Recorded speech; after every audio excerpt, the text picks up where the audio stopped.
بسم اللہ الرحمن الرحیم۔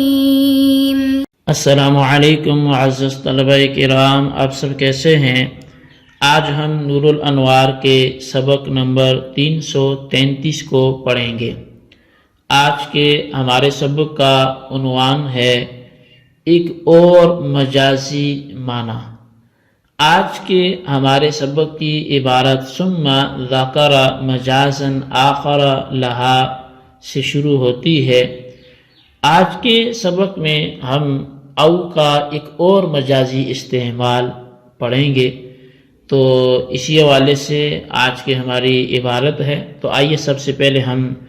آج کے سبق کی عبارت پڑھ کے اس کا ترجمہ کرتے ہیں، اس کے بعد پھر اس کی وضاحت کی طرف بڑھتے ہیں۔ مصنف علیہ رحمہ لکھتے ہیں ثم ذکر مجازا آخر لها فقال وتستعار للعموم فتصير بمعنى واو العطف لا عینها۔ پھر مصنف نے کلمہ او کے دوسرے مجازی معنی کا ذکر کیا، چنانچہ فرمایا اور کلمہ او عموم کے لیے مستعار ہوتا ہے، پس وہ واو عاطفہ کے معنی میں ہو جاتا ہے، بعینہ واو عاطفہ نہیں ہوتا،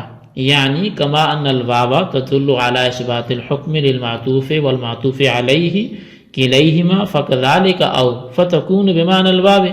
لیکن الواو تدل علی الاجتماع والشمول او تدل علی انفراد کل منہما عن الآخر فلا یکون عینہا۔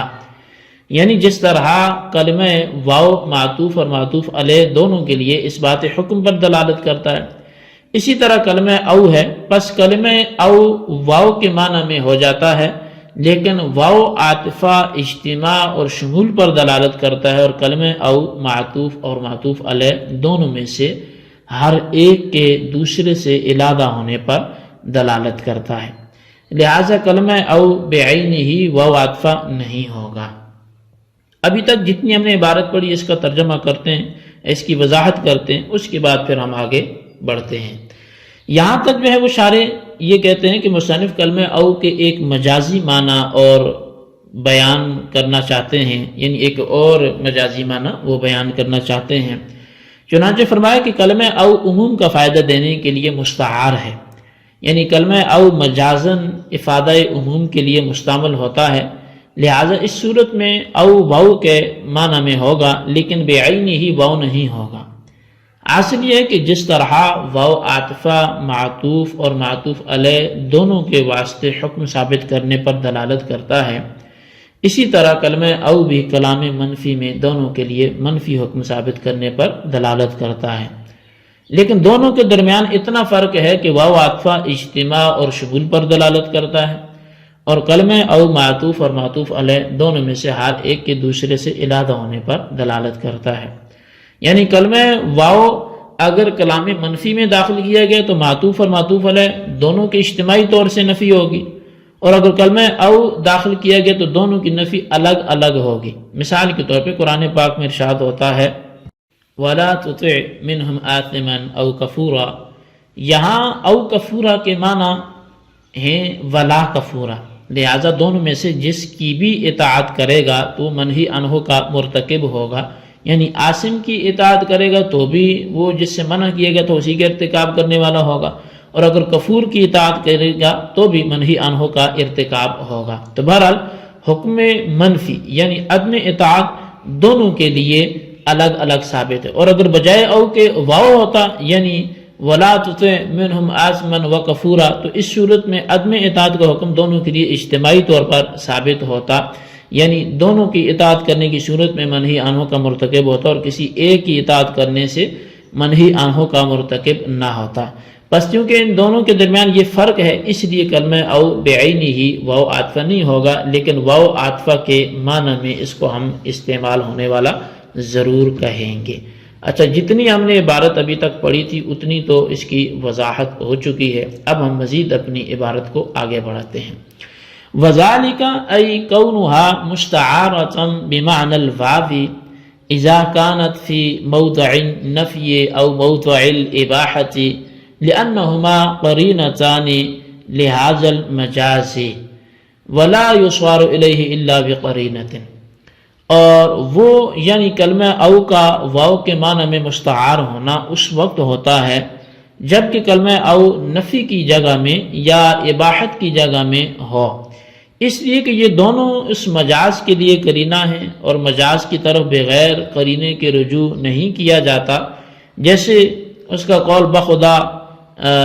میں اب یہ مثال اس کی پہلے عربی میں پڑھ لیتے ہیں، کقولہ واللہ لا اکلم فلانا، کہ اللہ کی قسم میں فلان سے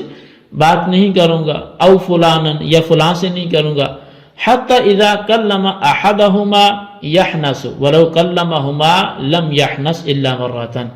یہاں تک کہ اب اگر وہ ان دونوں میں سے کسی ایک سے بات کر لے تو حانس ہو جائے گا، اور اگر دونوں سے بات کر لے تو بجز ایک مرتبہ کے حانس وہ نہیں ہوگا، یعنی کہ وہ دونوں سے کلام کر دے تو حانس نہیں ہوگا مگر ایک مرتبہ۔ مثال لوقوعها في موضع النفي والظاهر ان قوله حتى اذا كلم تفريع لكونها بمعنى الواو، وقوله ولو كلمهما تفريع لعدم كونها عين الواو،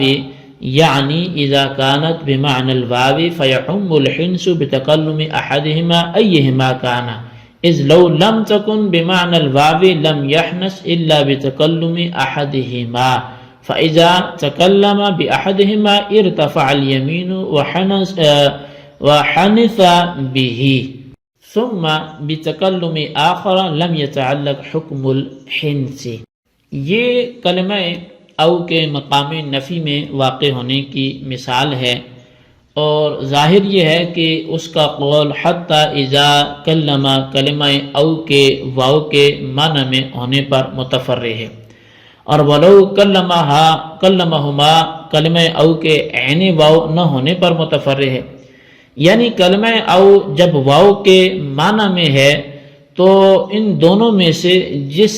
سے چاہے ایک ساتھ کلام کرنے سے آنس ہو جائے گا، اس لیے کہ اگر او واو کے معنی میں نہ ہوتا تو وہ آنس نہ ہوتا مگر ان دونوں میں سے کسی ایک کے ساتھ کلام کرنے سے، پھر جب ان دونوں میں سے کسی ایک کے ساتھ کلام کر لیتا تو یمین مرتفع ہو جاتی اور وہ اس کلام کی وجہ سے حانس ہو جاتا، اور پھر دوسرے کے ساتھ کلام کرنے سے حنس کا حکم متعلق نہ ہوتا۔ اتنی عبارت کی پہلے وضاحت کر لیتے ہیں، اس کے بعد پھر آگے ہم بڑھتے ہیں۔ مصنف علیہ رحمہ فرماتے ہیں کہ کلمہ او مجازن واو کے معنی میں اس صورت میں استعمال ہوتا ہے جبکہ کلمہ او مقام نفی یا مقام اباحت میں واقع ہو، اور وجہ اس کی یہ ہے کہ مجاز کی طرف بغیر قرینے کے رجوع نہیں کیا جاتا، اور یہ دونوں یعنی مقام نفی اور مقام اباحت اس بات پر قرینہ ہیں کہ کلمہ او مجازن واو کے معنی میں ہے۔ مثال کے طور پہ اگر کسی نے واللہ لا اکلم فلانا او فلانا کہا کہ بخدا میں فلاں یا فلاں سے بات نہیں کروں گا، تو حالف اگر ان دونوں میں سے کسی ایک سے بات کر لیتا ہے تو حانس ہو جائے گا، اور اگر دونوں میں سے کسی ایک کے ساتھ بات کر لے تو صرف ایک بار حانس ہوگا۔ شارح فرماتے ہیں کہ یہ کلمہ او کے مقام نفی میں واقع ہونے کی مثال ہے، اور پہلے دو باتیں بیان ہوئی ہیں، ایک یہ کہ کلمہ او واو عاطفہ کے معنی میں آتا ہے، اور دوسری یہ کہ کلمہ او بعینی ہی واو نہیں ہوتا۔ بس لف و نشر مرتب کے طور پر مصنف نے دو تفریعیں ذکر کی ہیں، چنانچہ حتی اذا کلم سے اس بات پر تفریع بیان کی ہے کہ کلمہ او واو کے معنی میں آتا ہے، اور لو کلمہما سے اس بات پر تفریع بیان کی ہے کہ کلمہ او عین واو نہیں ہوتا۔ تو حاصل یہ کہ کلمہ او چونکہ واو کے معنی میں ہے، اس لیے ان دونوں میں سے جب کسی سے کلام کرے گا تو حانس ہو جائے گا، یعنی جب ایک سے کلام کرے گا تو حانس ہو جائے گا، اور جب دوسرے سے کلام کرے گا تو پھر دوبارہ حانس ہوگا،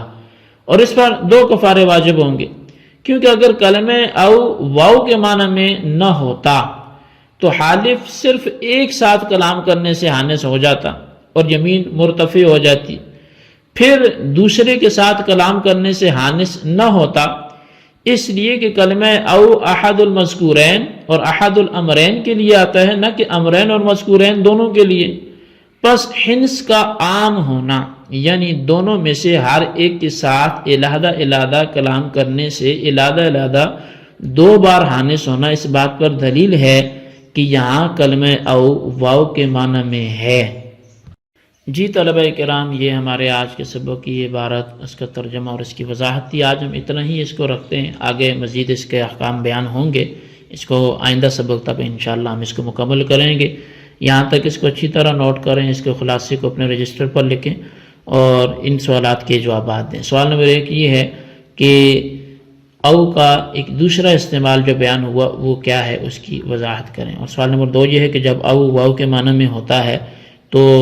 کل واو کے معنی میں ہوتا ہے یا کچھ اس میں استثناء بھی ہے، وضاحت کریں۔ اللہ تبارک و تعالیٰ سے دعا ہے جو کچھ ہم نے پڑھا سنا سے یاد رکھنے کی توفیق نصیب فرمائے، آمین بجاہ نبی الامین صلی اللہ علیہ وسلم۔